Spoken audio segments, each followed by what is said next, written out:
무릇 율법이 말하는 바는 율법 아래에 있는 자들에게 말하는 것이니 이는 모든 입을 막고 온 세상으로 하나님의 심판 아래에 있게 하려 함이라.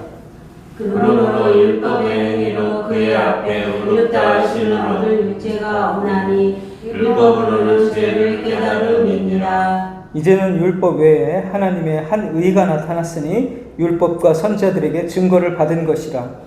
곧 예수 그리스도를 믿음으로 말미암아 모든 믿는 자에게 미치는 하나님의 은이 차별이 없느니라. 모든 사람이 죄를 범하였음에 하나님의 영광에 이르지 못하더니 그리스도 예수 안에 있는 성령으로 말미암아 하나님의 은혜로 값없이 의롭다 하심을 얻은 자 되었느니라. 아멘. 네.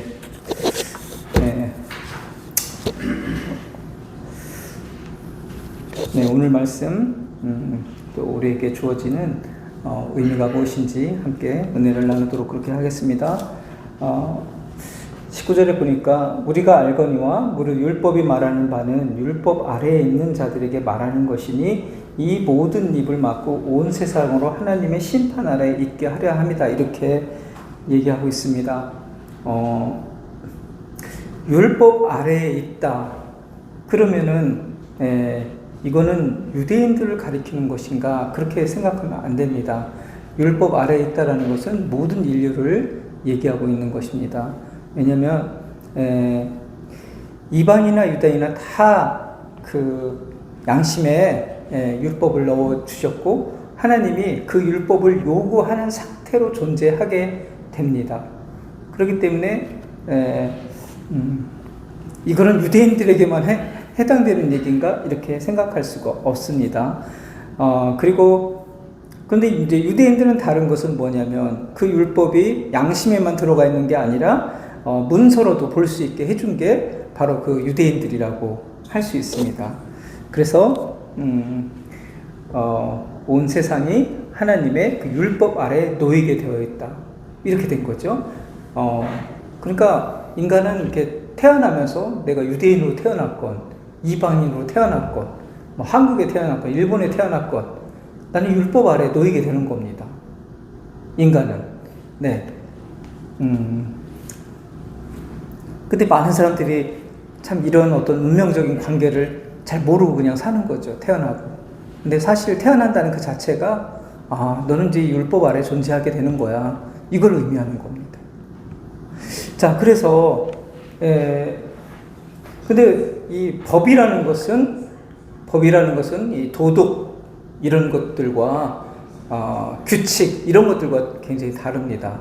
우리가 뭐 도덕적으로 뭔가 조금 행동이 어긋나더라도 그 사람의 어떤 비난은 들을 수도 있겠지만 그 사람을 처벌하진 않잖아요. 뭐 감옥에 가두진 않습니다.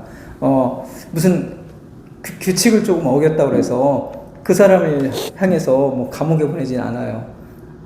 약간의 그 어떤 조직에서의 어떤 뭐 벌금 같은 건 있을 수 있겠죠. 그렇지만 그 사람을 뭐 법의 심판대에 이렇게 세우지 않습니다. 그러나 만약에 법을 어기게 되면 그건 반드시 처벌을 받는다는 거죠. 그래서 이게 율법이다. 그러면은 그거는 이제 심판이 그 안에 있다는 것입니다. 그 법을 어겼을 경우에는 심판이 있다는 것을 의미합니다. 그래서 19절에 보니까 우리가 알거니와 무릇 율법이 말하는 바는 율법 아래에 있는 자들에게 말하는 것이니, 그러니까 율법 아래에 있다는 것은 이방인이나 유대인이나 모든 인류에게 말하는 것이다. 이렇게 되는 거죠. 그래서 이는 모든 입을 막고 온 세상 하나님의 그것을 어겼을 경우는 심판 아래에 있는 것이다. 이렇게 되는 내용입니다. 그런데 그렇게 이제 온 인류가 그 율법을 지켜야 하는 그런 요구 아래에 놓여 있는 거예요. 남녀노소 불문하고 모든 인류가. 그런데 우리가 과연 그 율법이 그러면은 그것을 통해서 우리 인간이 의롭게 될 수 있느냐 하는 문제에 이제 봉착을 하게 되는 거죠. 그러니까 인간이 처음으로 인식해야 되는 것은 내가 율법의 요구를 받고 있는 사람으로 존재한다는 거, 그거를 먼저 사람들이 알아야 되는 거죠. 첫 번째로, 내가 그냥 이렇게 존재하는 게 아니라 하나님과의 관계에서 내가 율법의 요구를 받고 있는 존재구나, 그걸 알아야 되겠죠. 그 다음에 이제 두 번째로 알아야 될 것은, 그렇다면 나는 어떻게 여기서 벗어날 수 있는가, 그걸 알아야 되겠죠. 그런데 내가 그러면 그 율법의 요구를 다 행위로 지켜볼 수 있을까? 그런 얘기를 생각해 봐야 되겠죠. 그래서 이제 20절에 그러므로 율법의 행위로 그 앞에 의롭다 하심을 얻을 육체가 없나니 율법으로는 죄를 깨달음이니라. 그런데 그 요구라는 것은 내가 감당할 만한 것인가를 생각해 봐야 됩니다. 그런데 그 요구가 보니까 내가 감당할 수 있는 수준을 벗어나는 거예요. 너무너무나 큰 요구를, 그 율법을 생각하면 생각할수록 그 요구가 너무 크다는 걸 인간이 알아야 됩니다.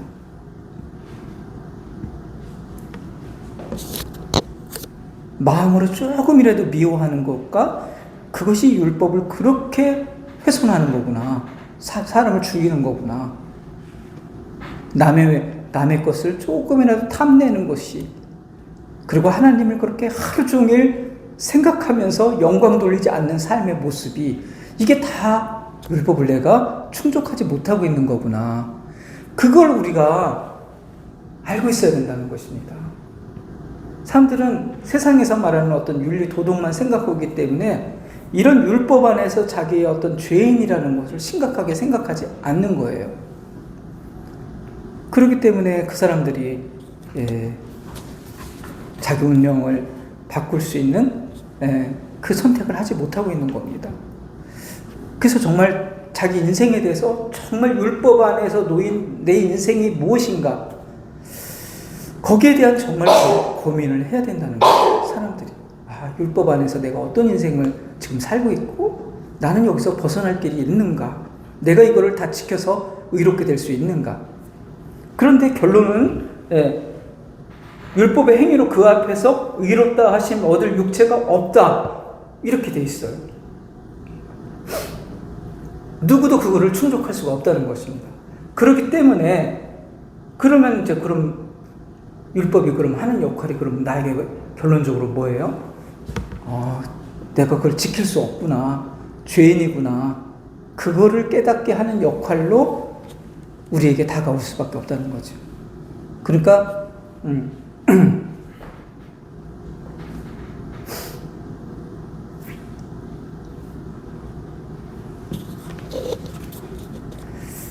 어떤 굉장히 맛있는 음식이 있는데 그거를 사 먹고 싶었는데 돈이 너무너무나 비싼 돈을 내야 그걸 먹을 수 있어요. 그러면 내가 그 돈이 없을 때는 나는 저거를 먹을 수 없구나, 돈으로 사서 먹을 수는 없구나, 누군가 저거를 나한테 주면은 먹을 수 있겠지만 내가 그것을 사서 먹을 수는 없구나, 그걸 깨닫는 거잖아요. 그 돈의 액수를 보면서 그걸 깨달아야 되는 거잖아요. 내가 사 먹을 수는 없구나, 그걸 깨달아야 되는 거죠. 그죠?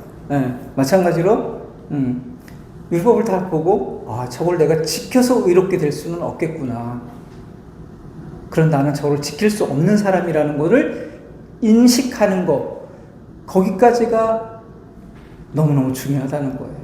그걸 인정하는 데까지가.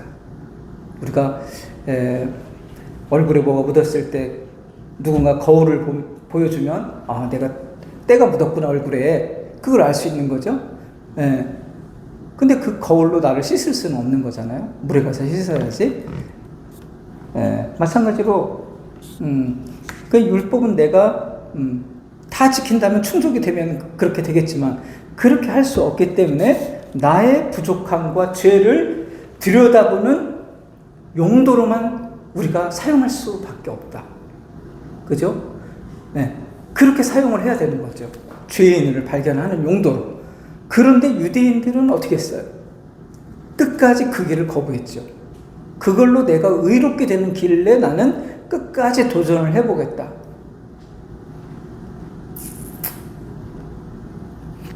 예수님께서 나는 의인을 부르러 온 것이 아니라 죄인을 부르러 왔다.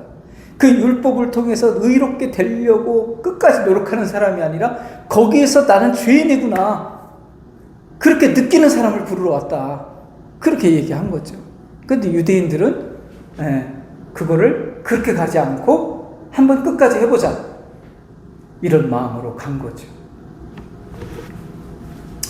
자, 그렇다면 우리가 어떻게 이런 상황에서 그럼 벗어날 수가 있습니까? 율법은 의를 주는 것이지만 내가 거기에 이를 수 없어요. 그래서 나를 죄인으로만 알려주는 역할만 한다면 그러면 내가 어떻게 내가 여기서 이 사망의 몸에서 내가 어떻게 나를 구원할 수 있겠습니까? 그래서 21절이 나오는 거죠. 이제는 율법 외에 하나님의 한 의가 나타났으니 율법과 선지자들에게 증거를 받은 것이다. 곧 예수 그리스도를 믿음으로 말미암아 모든 믿는 자에게 비치는 하나님의 의인이 차별이 없느니라. 그러니까 하나님이 그 길은 인간에게 불가능하다는 걸 알고 계시잖아요. 그렇기 때문에 하나님의 새로운 의의 길을 하나 제시해 주셨어요. 그래서 그 의의 길을 구약 성경에서 계속 예고를 해 주신 거예요. 이 예수님이 올 것인데 이 예수님을 믿는 의가 있다. 이것은 너희가 율법을 다 지킨 것과 같은 그 역할을 너희들에게 해준다. 그래서 예수 그리스도를 믿음으로 말미암는 그 의를 너희들은 선택하고 그것으로 너희들이 살아가야 된다. 그게 이제 우리에게 주어진 의의 방향입니다. 그래서 우리는 이 의를 선택하고 이 의를 감사하게 받아들이는 것이 우리가 이 운명에서 의롭게 되는 유일한 방법이 되는 거죠.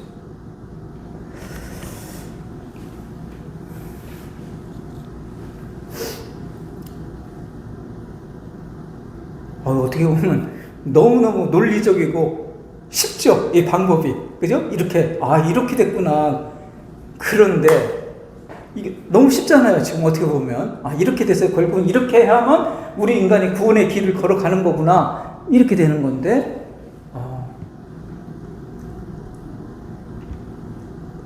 인간은, 이건 어떤 길이에요?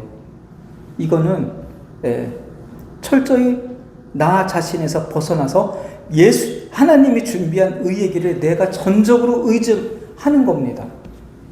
그걸 내가 믿음으로 나를 완전히 버리는 거예요. 내가 할 수 있다라는 걸 버리고 하나님이 준비한 의에 내가 그냥 의존하는 겁니다.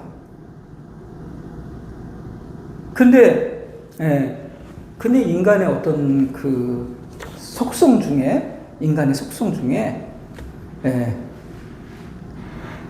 자기가 어떤 것을 이루어서 그것을 의지해야 된다고 생각하는 어떤 그런 마음들이 있다라는 거예요. 그래서 유대인들은 어떻게 보면 이렇게 좋고 이렇게 감사하고 이렇게 은혜스러운 길이 있는데 왜 이거를 안 너무 답답하죠. 이렇게 좋은 길을 제시해 줬는데 예수님이 그걸 안 따른다는 거예요. 왜냐하면 그건 내 것이 아니잖아요. 내가 이루는 길이 아니라 그걸 나는 아무것도 아니고 그걸 내가 의존해야 되는 상태로 들어가는 거잖아요. 근데 이 사람들은 그런 마음이 안 드는 거예요. 내가 뭔가를 해놓은 걸 갖고 내가 열심히 노력한 어떤 걸 갖고 난 그걸 의지해서 천국에 가겠다. 이런 마음이 든다는 거예요. 인간의 마음속에. 이게 정말 어떻게 보면 속된 말로 환장을 노리시죠. 그죠? 답답하고 환장을 노릇이에요. 왜 그걸 자기가 그걸 가져야 되는 건가?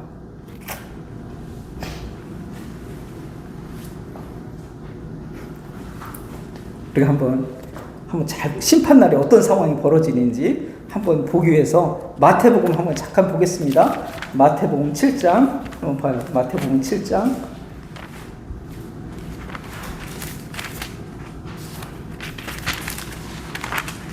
마태복음 7장 22절 찾으신 분 한번 읽어주실래요? 마태복음 7장 22절.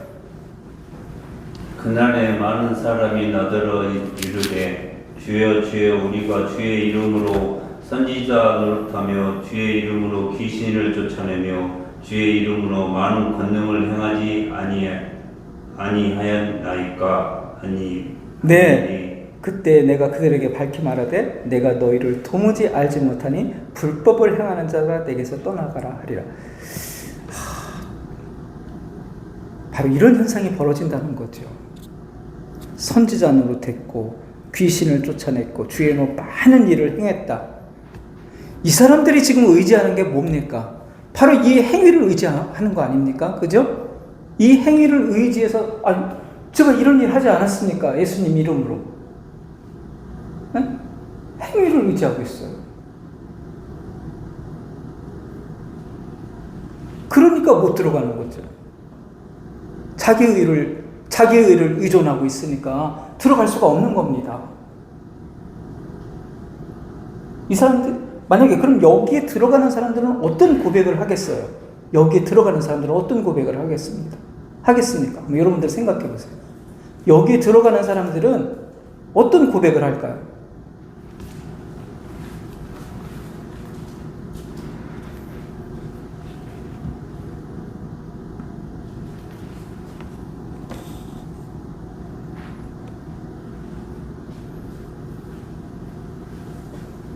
주의 이름으로 저는 한 것이 아무것도 없습니다. 이렇게 고백하겠죠. 주의 이름으로 한 것이 아무것도 없고 저는 예수님이 베풀어 주신 그 공로, 그 십자가의 은혜만 생각하면서 살았습니다. 저 한 것은 아무것도 없습니다. 이렇게 고백을 하겠죠. 자기 존재가 없어져야 돼. 예수 그리스도의 공로, 그 역할만이 나에게 남아있으면 되는 거예요. 근데 내가 아니 예수님이로 내가 이런 활동하지 않았습니까? 이 행위했지 않습니까? 그러면 난 너 도무지 알지 못한다. 너 나를 의존하는 게 아니네? 난 너 모르겠어. 너는 이제 그렇게 되면 넌 율법으로 간주될 수밖에 없다. 아셨죠? 율법으로 평가될 수밖에 없다. 내가 그런 행위를 의지하면 넌 율법으로 평가될 수밖에 없어. 그러면 법을 어긴 거야. 불법을 행하는 자들아 내게서 떠나라. 이렇게 되는 거예요. 너무 논리적이지 않습니까, 여러분? 그죠? 이런 관계에 있는 거예요, 우리가. 이런 관계.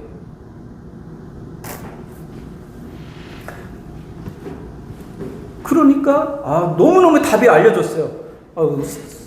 어떤 사람이 성경 궁금한 사람, 여기 이 사람들은 왜 천국에 못 가는 거야? 거기 이 사람들 답을 얘기하고 있잖아. 주의 이름으로 귀신을 쫓아내며 주의 이름으로 많은 권능을 행하지 않았는가? 그래서 못 들어가는 거야. 그래서 못 들어가는 겁니다. 나라는 존재는 한 것이 아무것도 없는데요. 난 예수님의 그런 공로, 은혜만 의지했습니다. 바로 그런 사람이 천국에 합당한 사람이 되는 거예요. 바로 그런 사람.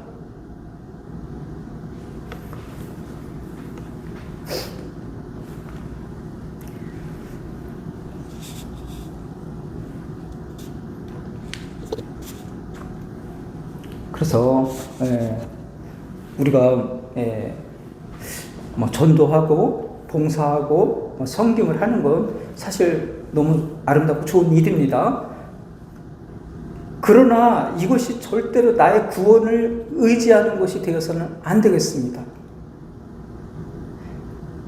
그러니까 우리 김영수 선생님 많은 신앙 활동을 하는 거 참 아름답습니다. 그럼에도 불구하고 예수님의 은혜만을 의지하는 그 모습이 참 아름답습니다. 이렇게 얘기를 해줘야 되는 거예요, 우리가. 아시겠죠? 이렇게 얘기를 해줘야 되는 거예요. 근데 어떤 사람들은 그렇게 얘기 안 하죠.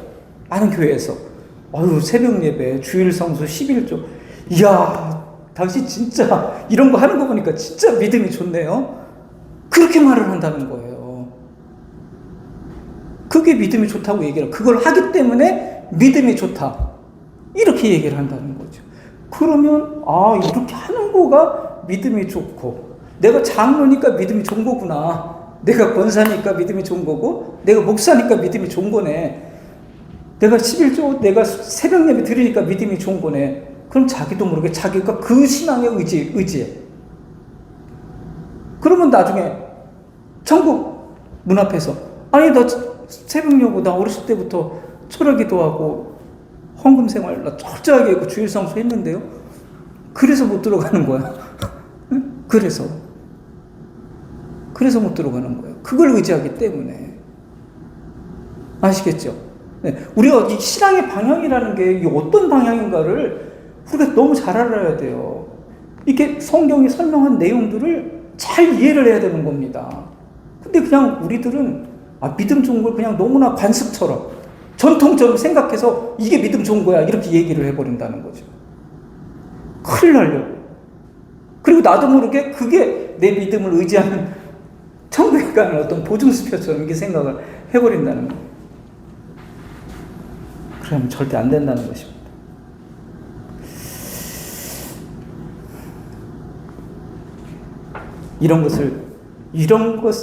내가 이런 것을 내가 감사와 은혜로 활동을 하지만 나는 이걸 절대로 의존하면 안 됩니다. 예수 그리스도 한 번만을 의존하고 끝까지 살아야 돼요.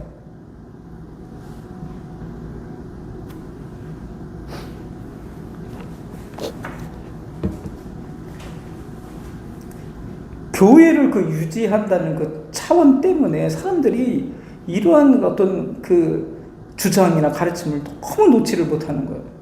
이렇게 하는 사람이 믿음이 좋은 사람이다. 이런 거를 너무 놓지를 못하는 거예요.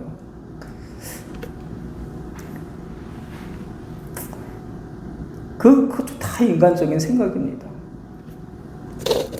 하나님이 정말 말씀을 이렇게 할 때 그 숫자에 연연하지 말고 그 하나님이 그렇게 한 말씀을 나누는 것이 교회예요. 그렇기 때문에 이 교회는 꼭 필요합니다. 왜냐하면 하나님 말씀을 통해서 우리가 이 올바른 믿음을 계속 유지할 수가 있기 때문에 이 세상에 얼마나 이 성경 말씀 자체는 관심을 별로 없는 세상에 살고 있잖아요. 그래서 모임을 갖게 되는 거고 우리가 말씀을 나누는 거고 예수님에 대해서 얘기하는 거예요. 그렇지만 이게 교회를 유지하는 어떤 수단이 될 때는 모임에서 오히려 잘못된 어떤 자기 의의를 쌓게 하는 활동을 하게 할 수가 있다는 거예요. 이게 굉장히 무서운 상황이라는 거죠.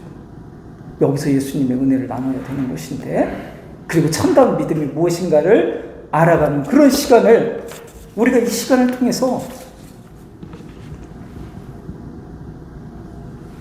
가져야 된다는 것입니다.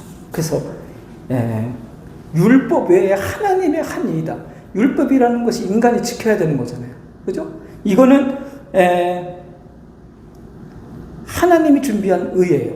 나라는 존재가 그 행위가 가미되지 않는 의입니다.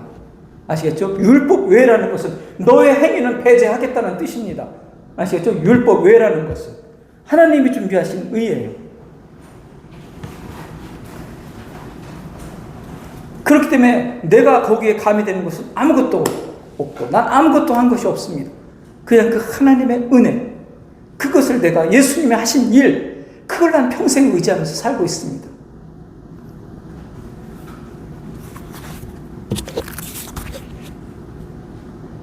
그리고 나의 신앙생활들은 그 예수님의 공로를 계속 배우며 활동하는 그런 거에 너무나 귀한 역할을 해줬습니다. 이렇게 고백하면 이게 바로 참다운 신앙생활을 한 모습의 그 사람의 고백이라는 거죠. 천국에서 내가 신앙생활한 나 역사를 얘기하는 것이 아니라 정말 예수님의 공로를 얘기할 수 있는 그런 우리의 신앙으로 우리가 날마다 그렇게 존재할 때 우리는 성경이 율법 외에 주신 그 의를 영접하고 붙잡은 그 하나님의 은혜의 백성, 그 사람이 된다는 것을 기억하시고 여러분들 그 은혜의 방향을 끝까지 걸어가시기를 축원합니다. 기도하겠습니다. 사랑이 많으신 하나님, 오늘 귀한 로마서 말씀을 통해서 율법 안에 놓여 있다는 것이 무엇인가, 그 다음에 그 율법의 역할이 결국적으로 우리 인간이 어떤 역할을 해야 되는 것인지, 그리고 하나님이 준비한 그 새로운 의의 길이 무엇인가, 그리고 그 의의 길을 어떻게 누리고 우리는 천국 앞에서 의인이 되는가를 오늘 말씀을 통해서 생각하고 나눴습니다. 이 은혜의 방향을 끝까지 놓지 않고 걸어가는 참된 하나님이 성경이 말하는 백성으로서의 우리 삶이 되도록 주님 은혜로 지켜 주시옵소서. 감사드리며 예수님 이름으로 기도드립니다. 아멘. 아멘.